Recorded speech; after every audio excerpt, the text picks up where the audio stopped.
بسم اللہ الرحمن الرحیم۔ السلام علیکم۔ روزی وائس چینل میں آپ سب کو خوش آمدید۔ آج میں آپ کے لیے ایک بہت ہی اچھی اور دلچسپ کہانی لے کر آئی ہوں۔ کہانی شروع کرنے سے پہلے آپ سب سے گزارش ہے کہ آپ نے اگر ابھی تک میرے چینل کو سبسکرائب نہیں کیا تو میرے چینل کو سبسکرائب کیجیے، ساتھ جو بیل آئیکن ہے اس کو بھی کلک کیجیے تاکہ ہر نئی آنے والی ویڈیو آپ تک آسانی سے پہنچ سکے۔ مجھے ایک لڑکی سے شدید عشق ہو گیا تھا۔ وہ لڑکی میری ہی بہن کی دوست تھی اور میں صرف اس کی آواز سن سکتا تھا کیونکہ وہ پردے میں رہتی تھی۔ روز بہن کی دوست ٹوپی والا برقع پہن کر آتی اور بہن کے کمرے میں چلی جاتی، پھر باہر صرف اس کے بولنے کی آواز آتی۔ جب میں نے بہن سے اپنی محبت کا ذکر کیا تو وہ گھبرا گئی اور بولی اس کا نکاح ہوا ہے پہلے سے، لیکن میں جانتا تھا یہ جھوٹ ہے، اس لیے روبرو بات کرنے کے لیے جب اگلے دن وہ آئی تو میں بنا پوچھے دروازہ کھول کر اندر چلا گیا، لیکن یہ دیکھ میرے سر پر آسمان ٹوٹ پڑا کہ اندر برقع پہنے میرا ہی۔ رات کے 2 بج چکے تھے مگر نیند میری آنکھوں سے کوسوں دور تھی۔ اس کی بس ایک ہی وجہ تھی، وہ یہ کہ میرا ماضی داغدار تھا۔ مجھے ایک پل بھی سکون نہیں ملتا تھا، لمحہ بلمحہ میری بے قراری بڑھتی جا رہی تھی اور اس کے سبب میں نے اپنی بہن کی زندگی کو بہت محدود کر رکھا تھا۔ مجھے کبھی کبھار ایسا لگتا تھا کہ میری بہن مانور ایک پنچھی ہے جس کے پر کاٹ کر میں نے اسے پنجرے میں بند کر رکھا ہے۔ مجھے اپنی بہن کی حالت دیکھ کر بہت ترس آتا تھا مگر میں کرتا بھی تو کیا کرتا، یہ سب کرنے کے لیے میں بہت مجبور تھا۔ پرانے محلے میں سب کو علم ہو چکا تھا کہ میرا اور میری بہن کا ماضی داغدار ہے، اس لیے ہم نے محلہ بدل لیا تھا۔ نئے محلے میں آ کر حالات بدل چکے تھے مگر میں نہیں بدلا تھا، میرا دل نہیں بدلا تھا۔ ابو خوش خوش سے رہنے لگے تھے۔ وہ بولے فیصل تم شادی کر لو، کچھ میری حالت کو ہی دیکھ لو، تم شادی کر لو گے تو دل کو سکون آ جائے گا کہ چلو میں ایک بچے کے فرض سے تو سبکدوش ہو گیا۔ میں دل میں سوچتا کہ ابو آپ کی اس حالت کی وجہ ہی سے تو میں شادی نہیں کر سکتا اور نہ ہی اس بارے میں سوچ سکتا ہوں۔ میری بہن مانور بہت اچھی تھی، میں نے اس پر شروع سے ہی بہت سختی کر رکھی تھی، اسے گھر سے نکلنے نہیں دیتا تھا، اسے کوئی سہیلی بنانے کی بھی اجازت نہیں تھی۔ زندگی کے ہر معاملے میں نے اس پر روک ٹوک کی ہوئی تھی۔ ٹی وی دیکھنے کی اس کو اجازت نہیں تھی، موبائل اس کے پاس نہیں تھا مگر اس نے آج تک اپنی زبان سے اف تک نہیں کیا تھا۔ وہ کہتی تھی کہ جیسے بھیا کہیں گے میں ویسے ہی کروں گی۔ ہم لوگ نئے محلے میں آئے تھے تو ایک دن ایک برقع پوش لڑکی ہمارے گھر آئی تھی۔ میں حیرت زدہ سا اس کو دیکھتا رہ گیا۔ میں بولا اے لڑکی تم کون ہو اور کس سے ملنے آئی ہو؟ وہ گھبرائی ہوئی تھی، کہنے لگی میں یہاں پر مانور سے ملنے آئی ہوں۔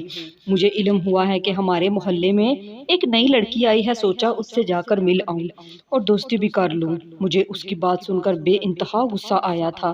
میں بولا نکل جاؤ یہاں سے، میری بہن نہیں یہ سب فضول حرکتیں کرتی، اسے دوستیاں گھانٹنے کا کوئی شوق نہیں ہے، یہ کام تم جیسی آوارہ لڑکیاں کرتی ہیں جو کسی کے بھی گھر یوں ہی منہ اٹھا کر گھس جاتی ہیں۔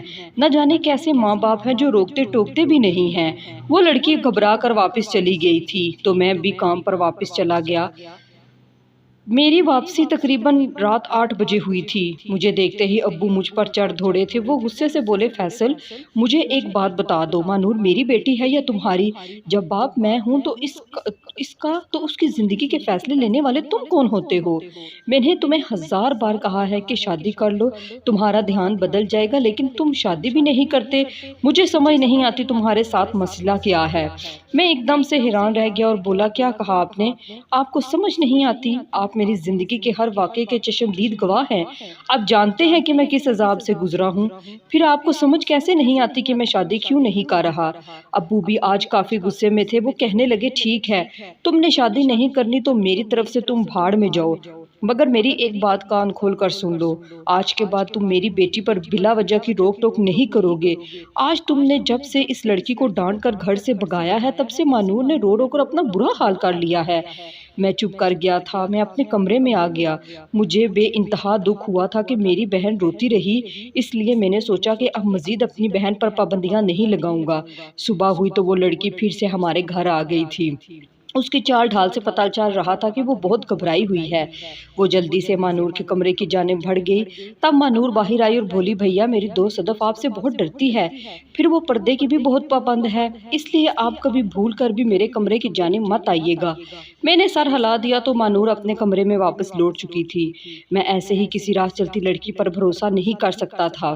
میں نے آج تک اپنی بہن کو ان فضول دوستیوں سے روکے رکھا تھا، پھر ایک دم سے اسے اتنی کھلی چھوٹ نہیں دے سکتا تھا۔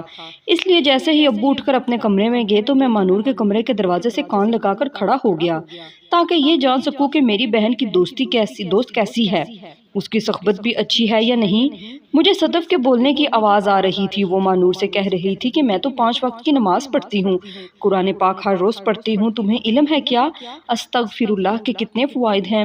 مانور کی حیرت بھری آواز سنائی دی تھی، وہ بولی کتنے فوائد ہیں؟ صدف بولی بے تحاشا، اگر تم چلتے پھرتے اٹھتے بیٹھتے استغفار کرتی رہو گی تو تمہارے وجود سے بیماری، نحوست، پریشانی، دکھ، تکلیف سب کچھ جھڑ جائے گا، رزق میں برکت ہوگی، صحت اچھی ہوگی اور بخت بلند ہوں گے۔ میں صدف کی بات سن کر بے حد خوش ہو گیا تھا، یقیناً میری بہن کو ایک اچھی دوست ملی تھی، اس لیے میں اپنے کام پر چلا گیا تھا۔ میں اپنی بہن کی طرف سے بے فکر ہو گیا تھا، اب میری بہن بے تحاشا خوش رہنے لگی تھی۔ وہ کہتی تھی کہ بھیا اب آپ بھی شادی کر لیں، میں چاہتی ہوں کہ ایک پیاری سی بھابھی ہمارے گھر آ جائے۔ بھیا آپ کو علم ہے کیا دوست مل جانے سے پہلے کبھی نہیں سوچا ہی نہیں تھا کہ دوستی کا رشتہ کتنا اہم ہوتا ہے، اس لیے میں اب سوچنے لگی ہوں کہ اگر ہمارے گھر میں ایک عدد بھابھی آ جائے تو ہماری زندگی میں مزید سکون آ جائے گا، میں ان سے اپنے دل کی ہر وہ بات کر سکوں گی جو آج تک کسی سے بھی نہ کر سکی۔ میں اپنی بہن کی باتیں سن کر چپ کر گیا تھا، میں بار بار انکار کر کے بھی تھک چکا تھا، اس لیے اب خاموشی اختیار کر لی تھی۔ ہمارے گھر مانور کی دوست ہر روز آنے لگی تھی، وہ بہت ہی اچھی لڑکی تھی، میں نے اپنی زندگی میں اس جیسی شریف لڑکی نہیں دیکھی تھی۔ جب وہ ہمارے گھر آتی تو میں اور ابو صحن میں بیٹھے ہوتے تھے، وہ سلام کر کے اس تیزی سے آگے بڑھ جاتی تھی کہ میں آج تک اس کے قد کاٹ کا بھی اندازہ نہیں لگا پایا تھا۔ وہ کمرے میں چلی جاتی تو مانور اندر سے دروازہ بند کر لیتی، پھر دونوں سہیلیوں کی بنبناہٹ کی آواز آنے لگتی تھی۔ ابو مسکرا کر کہنے لگے فیصل اگر تم اجازت دو تو ان دونوں لڑکیوں کو تمہاری بیوی ڈھونڈنے کا کام سونپ دوں۔ میں جھنجھلا گیا تھا کہ گھوم پھر کر بات میری ہی شادی پر آ کر کیوں رکتی ہے۔ میں اٹھ کر گھر سے باہر نکل گیا تھا، اب میں بھی سوچنے لگا تھا کہ مجھے شادی کر ہی لینی چاہیے، کیونکہ اس نئے محلے میں کوئی بھی نہیں جانتا تھا کہ میرا ماضی تاریک ہے، مجھے رشتہ آسانی سے مل سکتا تھا۔ میں نے اب سچے دل کے ساتھ شادی کے متعلق سوچنا شروع کر دیا تھا۔ میں نے ادھر ادھر نظر دوڑائی مگر مجھے اپنے لیے کوئی بھی لڑکی مناسب نہیں لگی تھی۔ میں نے سوچ لیا تھا کہ یہ کام میں مانور کی سہیلی صدف کی امی کو سونپ دوں گا۔ اگلے دن میں صحن میں بیٹھا انتظار کر رہا تھا کہ صدف آ جائے تو میں اپنے کام پر چلا جاؤں۔ آج اسے آنے میں بہت دیر ہو چکی تھی، تب مجھے اپنے آپ پر ہنسی آنے لگی کہ صدف دوست تو مانور کی ہے، پھر میں کیوں اس کے آنے کا انتظار کر رہا ہوں۔ جب بہت دیر گزر گئی تو میں اٹھ کر مانور کے کمرے میں چلا گیا اور بولا مانور آج تمہاری سہیلی کیوں نہیں آئی؟ وہ بولی بھیا اسے بہت بخار ہے اس وجہ سے نہیں آئی، پھر وہ مجھ سے ناراض ہو گئی ہے کہ ہر روز وہی ہمارے گھر کیوں آئے، میں کیوں اس کے گھر نہیں جاتی۔ میں نے اسے اپنی مجبوری بھی بتائی ہے کہ میرے بھیا میرا کہیں آنا جانا پسند نہیں کرتے، تو وہ کہنے لگی کہ میں بھی مفت میں نہیں آئی جو ہر روز منہ اٹھا کر تمہارے گھر چلی آؤں، آپ اجازت دیں گے تو میں اس کے گھر اس کی عیادت کے لیے چلی جاؤں گی، یوں اس کا گلہ بھی دور ہو جائے گا۔ میں نے زور زور سے نفی میں سر ہلا دی اور بولا دوستی کی اجازت دے دی ہے یہی بہت ہے، یہ مت سوچنا کہ میں اس سے زیادہ نرمی کروں گا۔ تب ہی ابو کی آواز آئی، وہ بولے فیصل جانے دو بچی کو، صدف آنکھوں دیکھی بچی ہے، پھر ایک بار پہلے بھی تو مانور اس کے گھر گئی تھی نا۔ میں ہکا بکا رہ گیا، میں بولا یہ کب ہوا؟ مانور کب ملنے گئی تھی صدف سے؟ ابو بولے جس دن تم نے صدف کو بے عزت کر کے گھر سے نکال دیا تھا اس سے اگلے روز میں نے اسے اجازت دی تھی کہ جا کر اس لڑکی سے معذرت کر لو۔ مجھے ابو کی بات سن کر بے تحاشا غصہ آیا تھا، میں بولا آپ میری پیٹھ پیچھے نہ جانے اور کیا کیا کرتے ہوں گے۔ ابو چپ ہی رہے تو میں اٹھ کر گھر سے باہر نکل گیا تھا۔ میں آج بہت اداس تھا، نہ جانے کیوں مجھے بار بار صدف کا خیال آ رہا تھا۔ آج وہ ہمارے گھر میں نہیں آئی تھی تو اس کی کمی بہت محسوس ہو رہی تھی۔ مجھے خود پر ہنسی آنے لگی تھی کہ مجھے یہ کیا ہو گیا ہے، اس سے پہلے تو کبھی میں نے کسی لڑکی کے لیے ایسا محسوس نہیں کیا تھا۔ یہ سب سوچ کر میں اس فیصلے پر پہنچا تھا کہ شاید مجھے صدف سے محبت ہو گئی ہے۔ میں نے فیصلہ کر لیا تھا کہ میں صدف سے شادی کروں گا، اس طرح میری بہن کی دوست اس کی بھابھی بن جائے گی۔ لڑکی آنکھوں دیکھی تھی، صوم و صلات کی پابند تھی، پردے کی بھی پکی تھی، پھر سب سے بڑھ کر اس کی دوستی میری بہن سے تھی۔ مجھے پہلے یہی فکر رہتی تھی کہ اگر میں نے شادی کر لی تو نہ جانے میری بیوی میری معصوم سی بہن کے ساتھ کیسا سلوک کرے گی۔ اب یہ مسئلہ بھی ختم ہو چکا تھا، اس لیے میں نے سوچا کہ گھر جاتے ہی یہ خوشخبری اپنی بہن کو سناؤں گا۔ میں گھر گیا تو مانور میرے لیے کھانا لے آئی تھی۔ میں نے اسے اپنے پاس بٹھا لی اور بولا، مانور کیا تم سچ میں چاہتی ہو کہ میں شادی کر لوں؟ میری بات سن کر مانور خوشی سے جھوم اٹھی تھی۔ وہ بولی، بھیا اس سے بڑھ کر میرے لیے خوشی کی بات اور کیا ہو سکتی ہے کہ آپ اپنے ماضی کو بھلا کر شادی کر لیں اور اپنا گھر بسا لیں۔ میں بولا، اگر میں کہوں کہ مجھے شادی کے لیے تمہاری دوست صدف پسند ہے تو تم کیا کہو گی؟ میری بات سن کر مانور ایک دم سے پریشان ہو گئی۔ وہ ہکلا کر بولی، بھیا آپ یہ کیا کہہ رہے ہیں؟ میں بولا، کیا ہوا؟ تمہیں یہ سب سن کر خوشی نہیں ہوئی کیا؟ اس نے نفی میں سر ہلا دی اور بولی، نہیں بالکل بھی نہیں، ایسا نہیں ہو سکتا۔ آپ اس دنیا میں جس لڑکی پر بھی ہاتھ رکھیں گے میں آپ کی شادی اس سے کروا دوں گی، مگر صدف سے نہیں۔ اتنا کہہ کر مانور اٹھ کر اپنے کمرے میں چلی گئی تھی، جبکہ میں ہکا بکا سا بیٹھا رہ گیا تھا۔ یہ سب کیا ہوا تھا؟ مجھے تو لگا تھا میری بہن یہ سن کر بہت خوش ہوگی، مگر اس کا یہ ری ایکشن دیکھ کر میرا دل ٹوٹ گیا تھا۔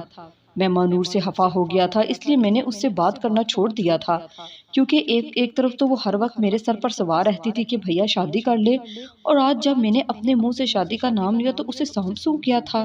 اب میں بے چینی سے انتظار کرتا کہ کب صدف ہمارے گھر آئے گی اور جب میں اس کی ایک جھلک دیکھ پاؤں گا، مگر وہ تو جیسے ہمارے گھر کا رستہ ہی بھول گئی تھی۔ تیسرے دن مانور میرے کمرے میں آر بولی، بھیا آپ مجھ سے ناراض ہیں؟ میں چپ چاپ بیٹھا ہوا تھا۔ وہ میرے پاس آ کر بیڈ پر بیٹھ گئی، اس کی آنکھوں سے آنسو بہ رہے تھے۔ وہ کہنے لگی، بھیا میں چاہتی ہوں کہ آپ کی شادی ہو جائے، مگر صدف سے نہیں۔ تب میں پھٹ پڑا تھا۔ میں بولا، مانور تم جانتی ہو نا میں نے اپنی زندگی میں کیا کیا برداشت کیا ہے، کتنے دکھ ہم نے مل کر جھیلے ہیں۔ تمہیں یاد ہے نا کہ جب تم 8 برس کی تھی اور میں 10 برس کا، تب ہمارے ساتھ کتنا بڑا حادثہ ہوا تھا۔ ہماری ماں جو کہ ہماری کل کائنات تھی، وہ ہمیں چھوڑ کر ہمسائے کے ساتھ بھاگ گئی تھی۔ تمہیں یاد ہے نا ابو کس طرح پھوٹ پھوٹ کر رو رہے تھے؟ انہوں نے دیوار میں سر مار مار کر لہو لہان کر لیا تھا۔ وہ رو رو کر کہہ رہے تھے کہ میں بدنام ہو گیا ہوں، میں زمانے میں کسی کو شکل دکھانے کے قابل نہیں رہا ہوں۔ یہ عورت ذات کتنی بے وفا ہوتی ہے نا۔ اس رات ابو ہمارے گلے رکھ کر روتے رہے تھے، مگر جیسے ہی صبح ہوئی تو ابو نے اپنے وجود پر مضبوطی کا ہول چڑھا لیا تھا۔ انہوں نے اپنے غموں کو ہم سے چھپا لیا تھا۔ لیکن مانور اس رات ابو نے جو الفاظ کہے تھے نا کہ عورت کتنی بے وفا ہوتی ہے، وہ میرے دل و دماغ سے چمٹ گئے تھے۔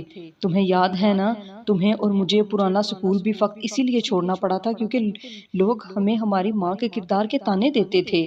محلے کے بچوں نے ہمارے ساتھ کھیلنا چھوڑ دیا تھا کیونکہ وہ کہتے تھے کہ ہم ایسے بچوں کے ساتھ نہیں کھیلتے جن کی ماں گھر سے بھاگ گئی ہو۔ مانور یہ باتیں سن کر روتی رہی اور اس کی ہچکی بند چکی تھی۔ وہ بولی، بھیا مجھے سب کچھ یاد ہے، پھر ایک وقت ایسا بھی آیا کہ آپ ان تمام باتوں سے اتنے عاجز آ گئے تھے کہ آپ نے مجھ پر پابندیاں لگانا شروع کر دی تھی۔ آپ کو لگنے لگا تھا کہ میں بھی امی کی طرح گھر چھوڑ کر نہ بھاگ جاؤں، اس لیے آپ نے مجھے گھر میں قید کر دیا تھا۔ بھیا آپ سے ایک بات کہوں، آپ نے یہ سب کر کے اچھا نہیں کیا تھا۔ آپ نے امی کے جرم کی سزا مجھے دے دی۔ آپ نے مجھ سے میرا بچپن ہی چھین لیا تھا۔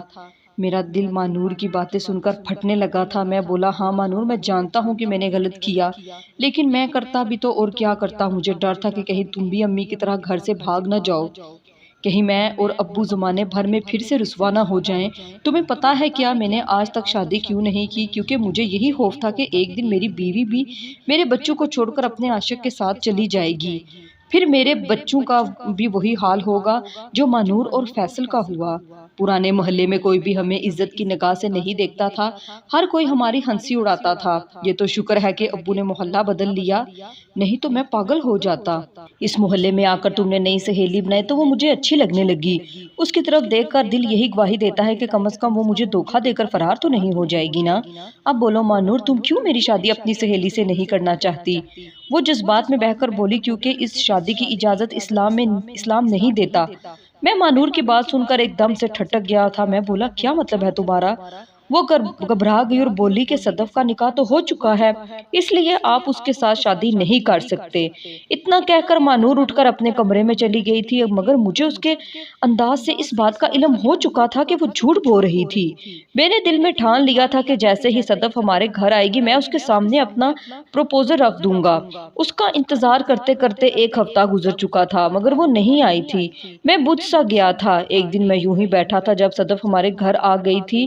مجھے یوں لگا جیسے میں پھر سے جی اٹھا ہوں۔ جیسے ہی وہ کمرے میں گئی میں بھی اس کے پیچھے کمرے میں چلا گیا تھا، مگر سامنے کا منظر دیکھ کر تو میں سکتے میں ہی آ گیا تھا، کیونکہ وہاں تو مجھے دیکھ کر مانور بھی کی جان پر بندھ گئی تھی۔ وہ پھوٹ پھوٹ کر رونے لگی اور بولی، بھیا کوئی بھی فیصلہ کرنے سے پہلے ایک بار میری بات سن لے۔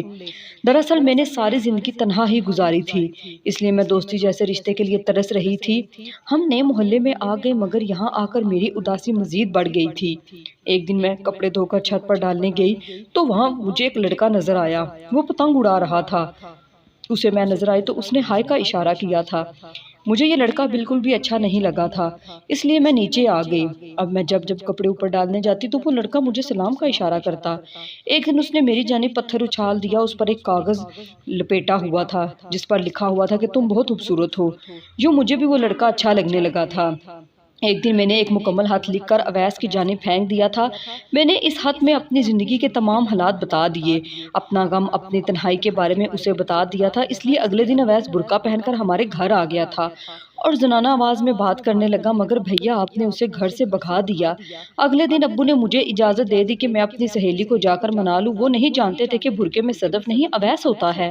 میں اویس کے گھر گئی تو اس نے مولوی صاحب کو بلا کر مجھ سے نکاح کر لیا اور بولا کہ چلو ہم یہاں سے بھاگ چلے، مگر بھیا میں آپ کی عزت ہاتھ میں نہیں ملا سکتی تھی۔ میں اویس کے ساتھ نہیں بھاگی تھی۔ جہاں تک شادی کی بات ہے تو وہ میرا حق تھا، میں نے صرف چھپ کر نکاح کیا تھا۔ اب اویس مجھ سے ملنے آتا تھا۔ میں اپنی بہن کے منہ سے یہ سب سن کر ہانپنے لگا تھا۔ اتنی دیر میں ابو بھی وہیں پر آ گئے تھے۔